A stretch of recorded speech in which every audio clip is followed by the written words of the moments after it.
Welcome, everyone. My name is Meric Gertler, and it is my privilege to serve as president of the University of Toronto. We're gathered online from around the world to recognize and celebrate University Professor Emeritus Geoffrey Hinton, the 2024 Nobel laureate in physics. Geoff Hinton is internationally recognized and admired as a pioneer in the field of artificial neural networks and deep learning. His multidisciplinary research program is linked not only to AI and machine learning, but also to physics, cognitive psychology, neurobiology, mathematical optimization, and information theory. Professor Hinton has had a profound impact on multiple fields and disciplines. He has literally created new ways of thinking about thinking and learning. The algorithms he and his students have developed have an astonishing reach. They underpin the data processing and advanced discovery capabilities that are now in astonishingly wide use today. Professor Hinton's foundational contributions and their profound impact have led to widespread scholarly acclaim and even wider popular recognition around the globe, so much so that he is frequently referred to as the godfather of AI. Professor Hinton has spent some 3 decades of his stellar academic career at the University of Toronto, where he was named University Professor, our highest academic honor, in 2006. Due in large part to his leadership and exemplary mentorship of young scholars, U of T has developed into a global leader in machine learning and AI. This includes the ethical consequences and social impacts of AI, a topic that Professor Hinton has recently elevated, helping focus the world's attention on these important issues. It is my honor and great pleasure to introduce University Professor Emeritus Geoffrey Hinton, 2024 Nobel Laureate in Physics. Professor Hinton, welcome. Thank you very much.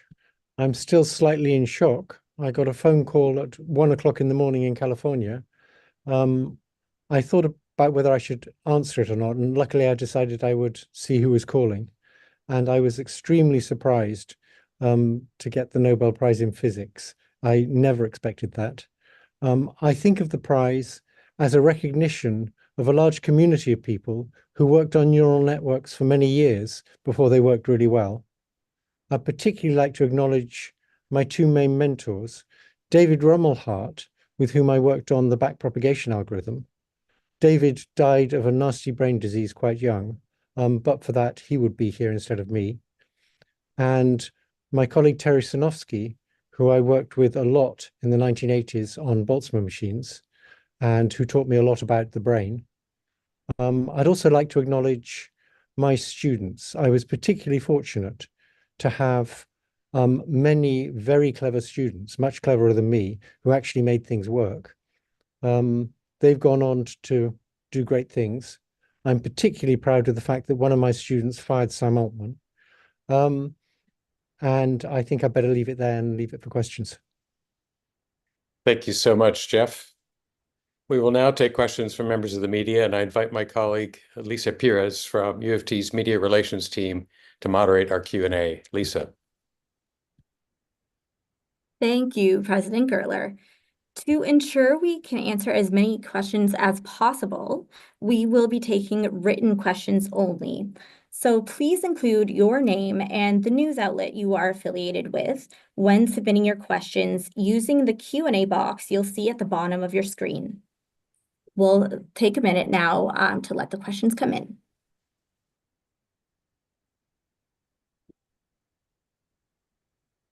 Well, we're taking a minute. I'd like to say I should also acknowledge Joshua Benjo and Yann Lequin, who were close colleagues and were very instrumental in developing this whole field.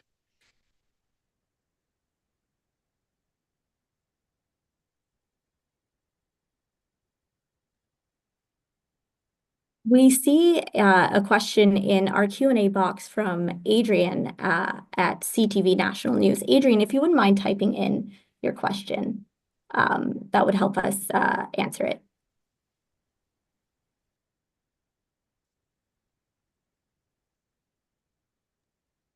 Thank you so much, Adrian. This is a question for Dr. Hinton. Dr. Hinton, what do you believe your legacy will be when it comes to AI? Um, I'm hoping AI will lead to tremendous benefits, to tremendous increases in productivity, and to a better life for everybody. I'm convinced that it will do that in healthcare. Um, my worry is that it may also lead to bad things. Um, and in particular, when we get things more intelligent than ourselves, no one really knows whether we're going to be able to control them. Our next question comes from Victoria Gibson at Toronto Star. This is another one for Dr. Hinton. She asks, how would you use a neural network right now to improve Toronto as a city? I'm not quite sure how a neural network could get rid of Doug Ford. Okay, I've got a follow-up from Victoria again at Toronto Star. She asks again of Dr. Hinton, how is the Canadian research landscape different now from when you were starting out? And what is the biggest hurdle to reaching more research breakthroughs in Canada today? Let me just think about that. Obviously, a big difference is people now recognize that neural networks actually work, but much of the landscape's similar. So there's an organization called the Canadian Institute for Advanced Research that is a big help for people doing research in areas where Canada's strong. I think the main thing about Canada as a place to do research is there isn't as much money as there is in the US, but it uses its money quite wisely. In particular, the main funding council for this kind of research, called NSERC, uses money for basic curiosity-driven research. And all of these advances in neural networks came out of basic curiosity-driven research, not out of throwing money at applied problems, but out of letting scientists follow their curiosity to try and understand things. And Canada is quite good at that. Thank you. Our next question comes from Issam Ahmed at Agence France Presse. They say, congratulations. Both you and Dr. Hopfield have warned of the dangers of unchecked AI and not understanding enough about how it now works. How do we avoid catastrophic scenarios? We don't know how to avoid them all at present. That's why we urgently need more research. So I'm advocating that our best young researchers, or many of them, should work on AI safety, and governments should force the large companies to provide the computational facilities that they need to do that. Our next one is from Tara Deschamps from Canadian Press, again for Professor Hinton. She asks, for a long time, AI was not seen as a sexy or popular technology like it is today. I wonder if you could share a bit of what it was like to work on the underpinnings of the technology before it was so ubiquitous. It was a lot of fun doing the research, but it was slightly annoying that many people said, in fact, most people in the field of AI said that neural networks would never work. They were very confident that these things were just a waste of time and we would never be able to learn complicated things, like, for example, understanding natural language using neural networks. And they were wrong. The next question comes from Adrian Gabriel at CTV News. This is his second question. He asks of Dr. Hinton, can you elaborate on your concerns around AI? Do you believe it might become more intelligent than humans? Why and how quickly do you believe that could take place? Okay, so most of the top researchers I know believe that AI will become more intelligent than people. They vary on the timescales. A lot of them believe that that will happen sometime in the next 20 years. Some of them believe it will happen sooner. Some of them believe it will take much longer. But quite a few good researchers believe that sometime in the next 20 years, AI will become more intelligent than us. And we need to think hard about what happens then.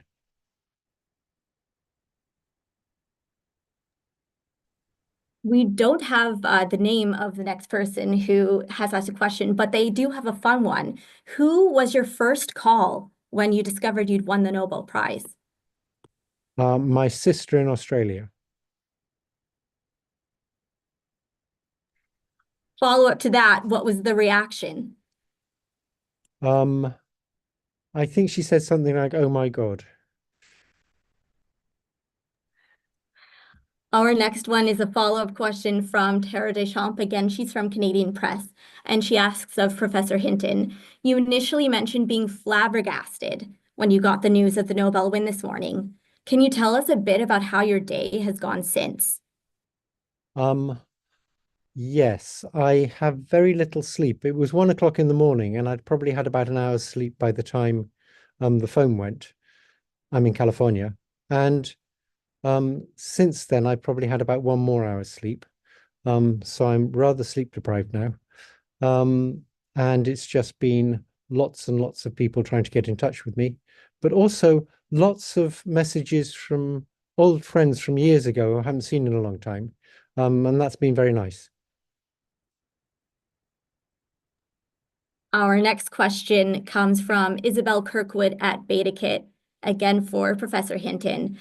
She asks, Professor Hinton, how do you reconcile receiving this recognition with your outspokenness about the need to slow AI advancement and the risks the technology poses? I've never recommended slowing the advancement of AI because I don't think that's feasible. AI has so many good effects, like in healthcare, but in pretty much all industries, that I think there's no chance of us slowing the development of it. So can you say the second half of the question again? Absolutely. She asks, how do you reconcile receiving this recognition with your outspokenness about the need to slow AI advancement and the risks the technology poses?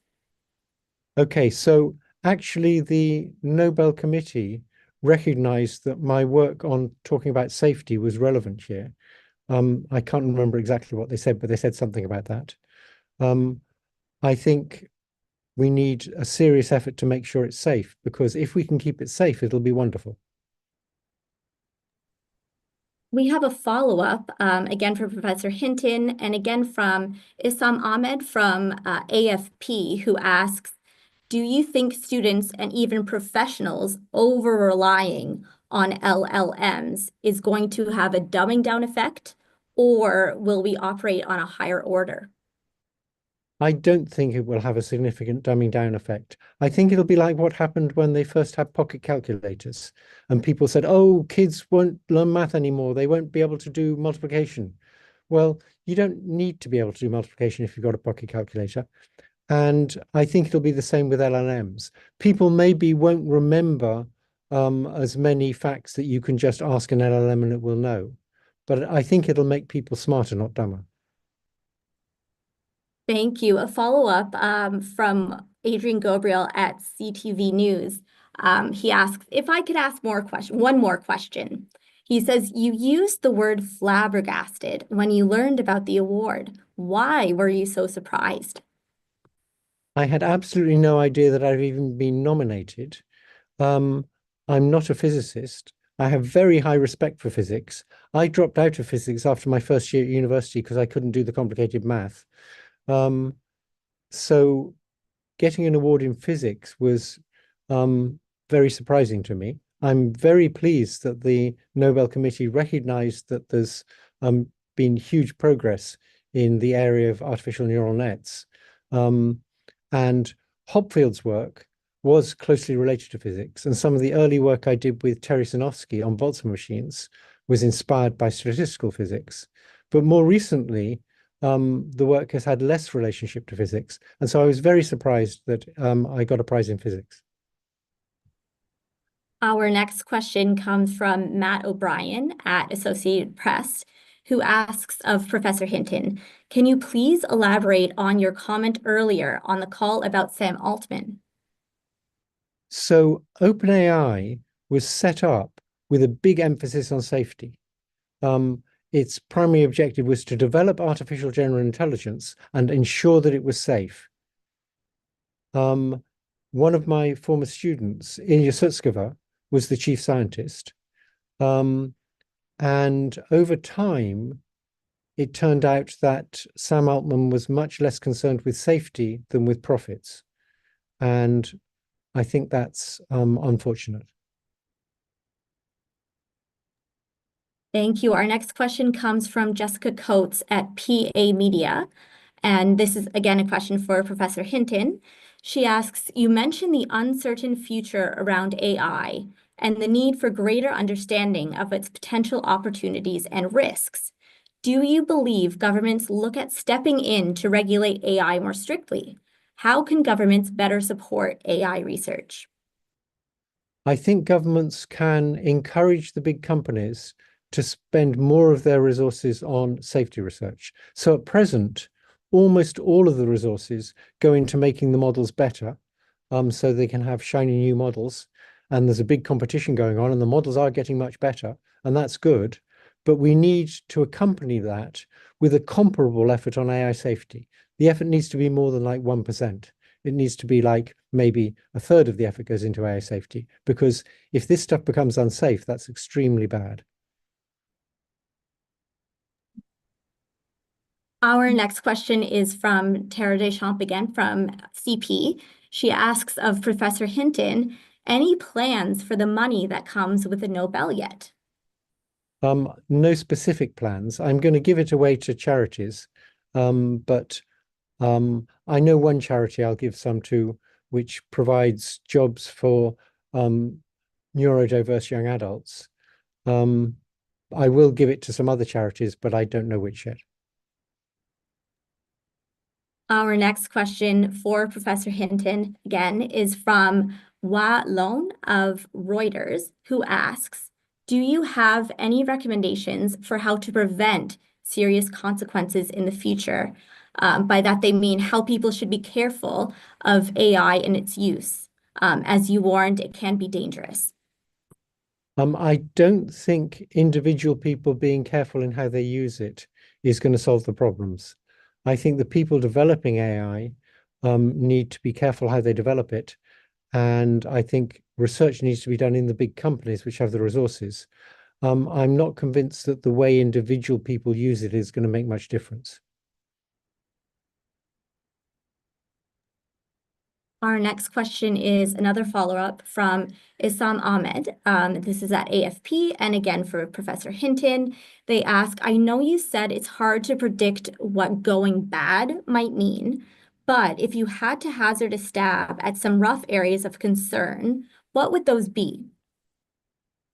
So there are many different risks from AI, and they all have different solutions.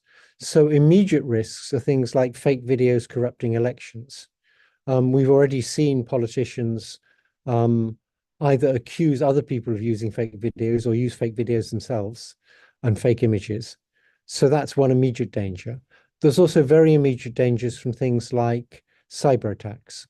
So last year, for example, there was a 1,200% increase in the number of phishing attacks. And that's because these large language models make it very easy to do phishing attacks, and you can no longer recognize them by the fact the spelling's wrong and the syntax is slightly odd. Their English is perfect. Next question comes from Victoria Gibson. Again, she's at Toronto Star, and she asks of Professor Hinton, you've spoken a few times today about the provincial government and the Ontario Science Centre. Why is that top of mind as you receive this recognition? So the Ontario Science Centre was very important in encouraging curiosity in young minds and curiosity about science. It had some problems with the roof and it needed some renovation. The estimate for the renovation was $200 million. But the government then told the people who estimated how much it would cost to multiply that by 1.85 in order to get a much bigger number so that they could then justify knocking it down. And the reasons it was knocked down were not the reasons the government gave, as far as I can see. It could have been repaired, and it would have been much cheaper to repair it. Next is another question from Tara Deschamps at Canadian Press. for Professor Hinton. She says, when people talk about the AI and technology landscape in Canada, your name always comes up as an example of what Canada can achieve. But people also say the country has to be careful not to squander the opportunities you've created. What do you think Canada can do to hold on to its status as a major player in the AI space?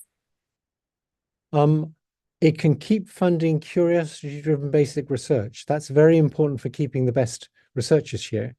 But in this age of artificial neural networks, we also need significant computational resources to keep researchers in universities. And the government is trying to do something about that. They set aside $2 billion for computational resources for AI research. So I think they're doing what they can. Obviously, we're a much smaller country than China or the United States. But given the resources they have, I think Canada is doing quite well. Our next question comes from U of T News's very own Rahul Kalvapelli, who asks of Professor Hinton, you persisted with research in artificial neural networks, even during periods of waning interest in the topic among the scientific community. Do you have a message for professors and students about persisting with endeavors that may be deemed unpopular or futile? I think my message is this.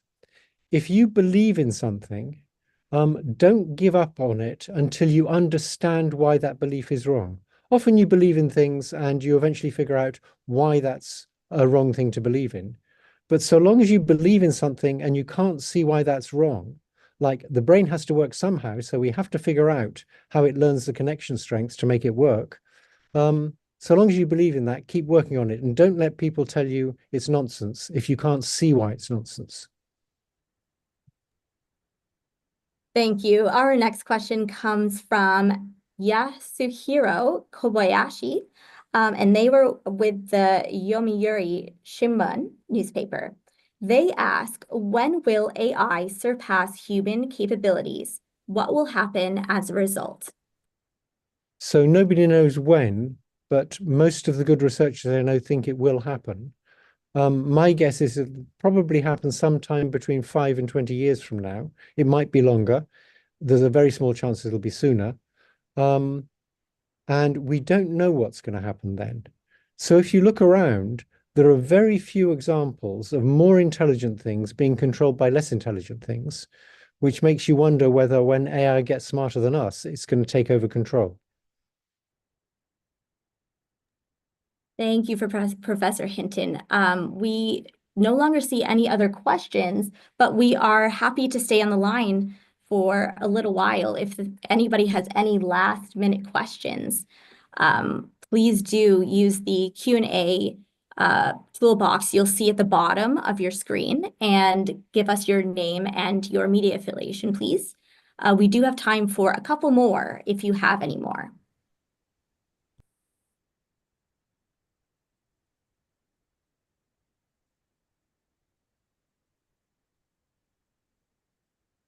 Another one from Rahul at U of T News. He asks of President Gertler. He's asking, how do you expect Professor Hinton's Nobel Prize to reverberate through the university and inspire scholarship in AI and other fields? Well, I think it's going to have a huge impact and a very, very positive one. I was a very young assistant professor at U of T when another eminent scientist, John Polanyi, won the Nobel Prize in Chemistry in 1986. And I can remember how proud I felt of our intellectual community when John got that wonderful news. And it has continued to have such positive impact, not just in chemistry, but across the University of Toronto.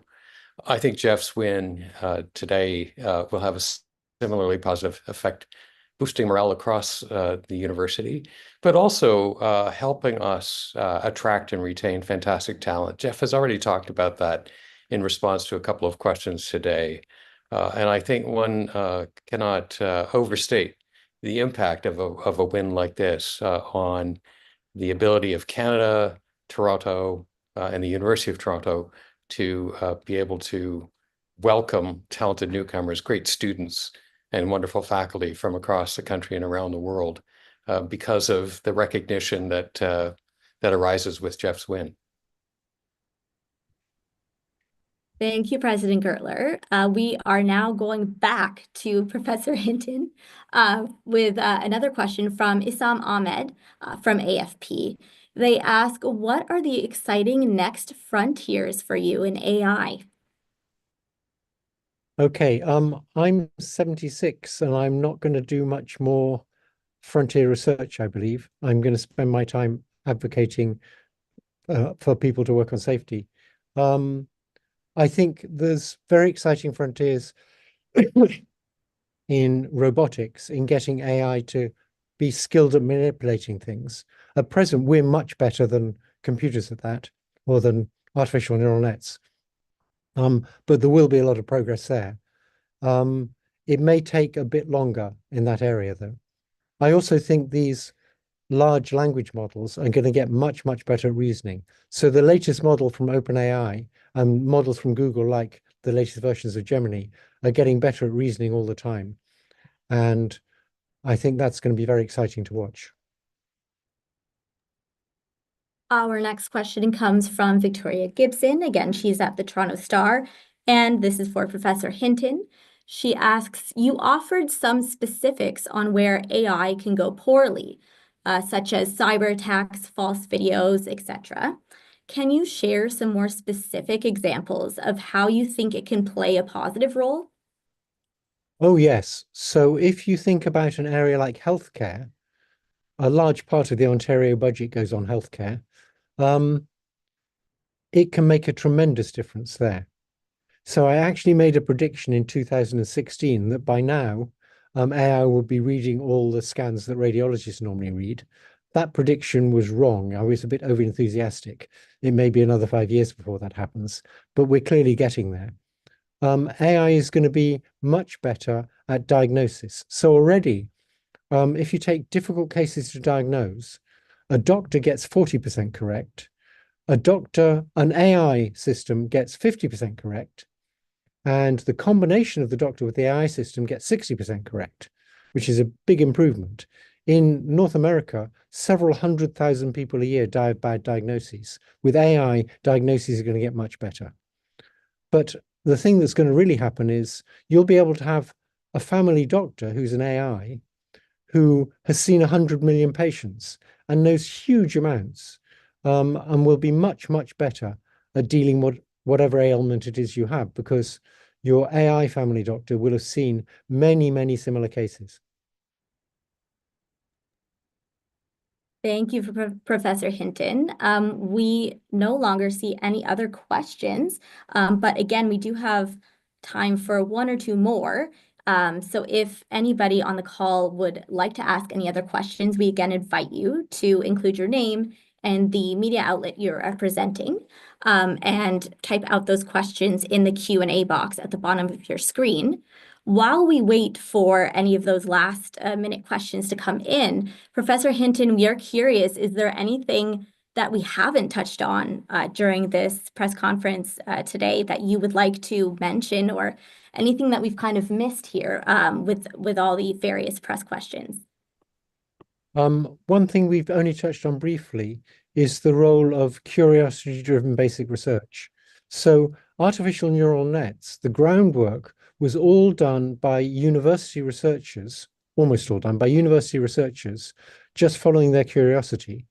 And funding that kind of research is very important. It's not as expensive as other kinds of research, but it lays the foundation for things that later are very expensive and involve a lot of technology. Thank you. We've got another one here from Victoria Gibson at Toronto Star, possibly a follow-up to what you were saying about healthcare and AI. She says, why do you think we haven't yet reached the point you predicted where AI is playing a bigger role in healthcare? Are there any barriers left to this happening? One barrier is the medical profession is very conservative. There's good reasons for that. If people die when you make a mistake, it's a good policy to be conservative, but they're relatively slow to adopt new technology. Another reason is I was just wrong about the speed at which AI systems would be better than radiologists at reading scans. They're now comparable with radiologists at lots of different kinds of scans and better at a few. I think in another few years, they'll definitely be better than radiologists. And what we'll see is collaborations between radiologists and AI systems where the AI system reads the scan and the radiologist checks that it didn't make a mistake. And after a while, the AI systems will be doing nearly all the work. Okay, great. Thank you, Professor Hinton. That is all the time we have for questions today. So in the chat box, you will see an email address that you can contact if you have additional questions. You should see it popping up right now. That email address is media.relations@utoronto.ca. So at this point, I will now ask President Gertler to provide closing remarks. Well, thank you, Lisa. Thank you, Jeff, and congratulations once again on this wonderful achievement, your Nobel Prize. I'm sure I speak for the entire University of Toronto community, and indeed for all of Canada, and for your many, many friends and colleagues and admirers around the world, when I say how incredibly proud we are of your achievements that have been recognized today. Thank you also to everyone for joining us today in this wonderful celebration. Cheers.